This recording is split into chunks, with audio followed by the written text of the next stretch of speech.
News. Now, Zimbabwe's main opposition party, the MDC, has called for peace in the nation and has allegedly welcomed ousted Vice President Emmerson Mnangagwa to join the MDC. Since the army took over control of Zimbabwe, there has been no violence except the arrest of Mugabe's close allies. Joining us now in studio from the MDC is the Shadow Ambassador, ousted Moyo. Thank you very much for joining us and welcome to the program. Thank you, Peter. Thank you for inviting me. So you want Emmerson Mnangagwa to join the MDC? I don't think by a long shot that can happen because we have our own alliance that we have formed. Although what has happened in Zimbabwe, the army, what it has done, we are saying that that should actually force Mugabe to step down so that there can be a transitional authority that will take the country to the next elections. All right, so this transitional authority should only function until mid-next year when the elections had been scheduled? Basically, it should actually function for 90 days if it happens this way. Because according to the constitution, if Mugabe resigns, then that transitional authority should be set up. But then if he is impeached through a majority in the Senate and the House, then also that can happen. So how difficult is it for you to navigate these waters? Because on the one hand, you've had a moment in time where you were in a GNU with ZANU-PF, and that didn't end well, really, actually. And I think the gains that you had made leading up to that, you lost quite a bit of ground. So that cozying up with ZANU-PF again, especially with the new leader, might not stand you in good stead. Is that something you're concerned about? We had actually said that we were not going to go into another government of national unity. But then now, you see, there are circumstances that might force you to do certain things.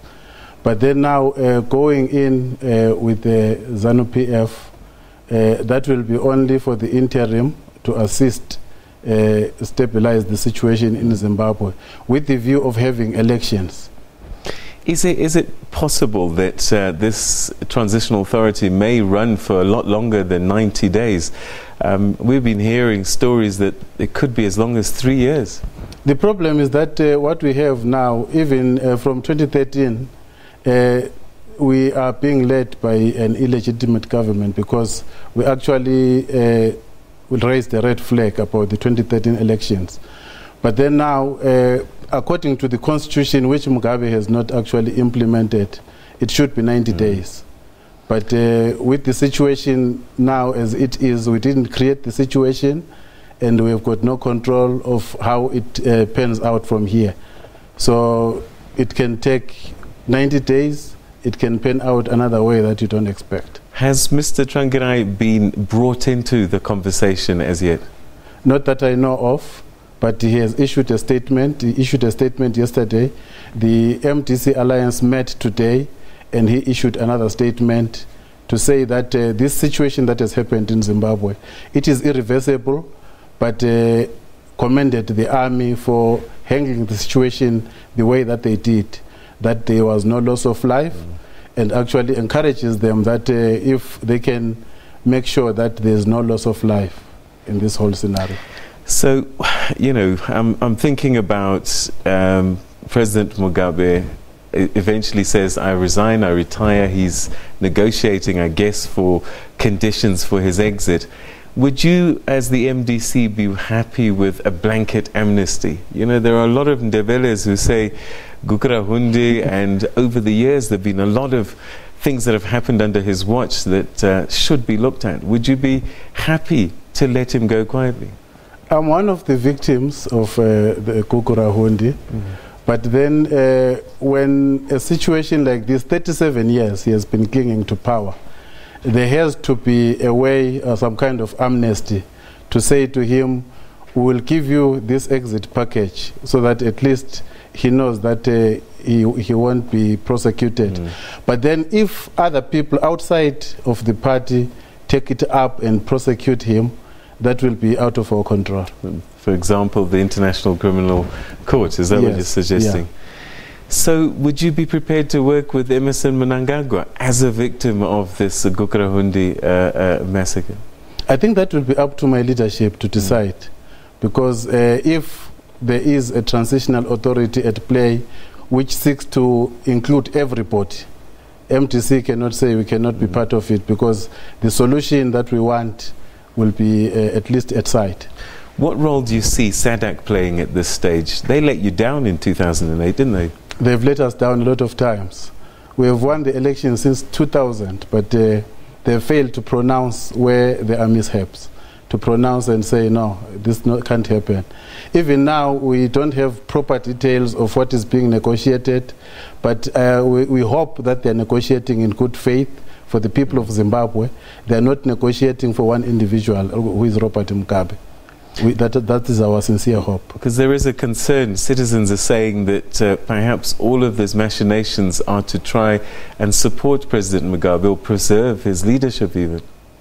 I mean, the man is 93 years old. 37 years he has been in power. He missed his off-ramp. He could actually be the icon of Africa. He was going to be able to negotiate South Africa's independence in 1990 if he left. But he stayed on, and Mandela took over. He was the icon of Africa. And now I think he has overstayed his welcome. All right, so let's push forward to, let's assume that there are elections that happen early next year. Everything is put into play.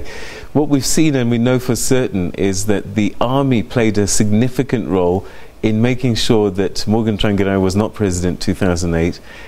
Are you sure that the army would fall into line next year, given they support Emmerson Mnangagwa, if you won the election? I think it should, SADC, that's where they should play an important role. The war veterans, we are talking to them. They want democracy to come to Zimbabwe. They also believe that since the 1980, the people of Zimbabwe have not enjoyed the independence that they fought for. So in that context, and in what is happening now, if the army is not allowed to just go willy-nilly and do what they want, I think they will be able to respect the person who wins the elections. So it's quite easy to gauge what's happening and the sentiment is in the urban areas. We use social media and talking to people on the streets. The rural areas have always been harder to gauge because there's fear, there's people are scared to talk. And do you have any idea at all the sentiment that's taking place in the rural areas at this stage? Because I think in Harare there's quiet relief that maybe something might be changing. I spoke to a few people from my village, and they are excited, but at the same time they are afraid of how the situation will pan out. And I gave them assurance that the army is not after attacking civilians.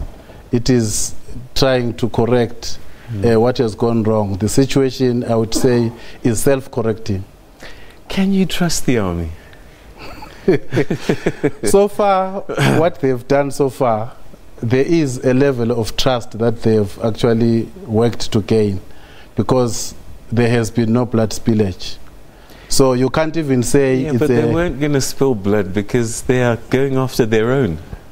They are going after their own, yes. Friction that was happening within ZANU-PF has spilled out to become a national security risk.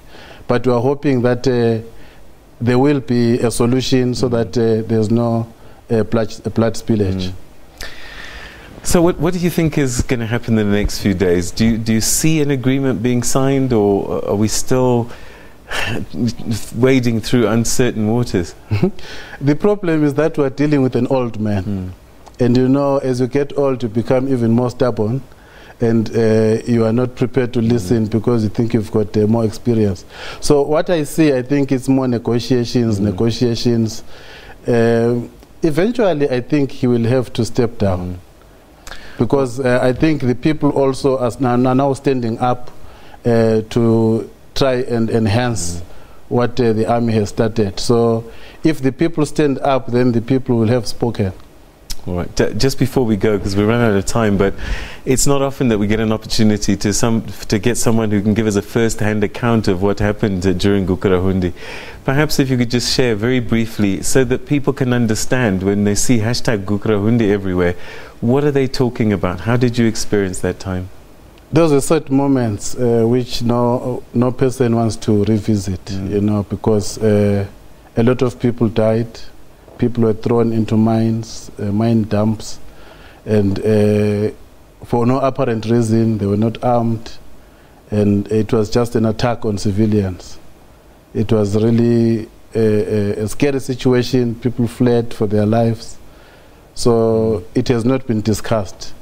There should be a platform to actually discuss that issue so that people can come forward. Something similar to the Truth and Reconciliation Commission here in South Africa, so that people can speak out and breathe.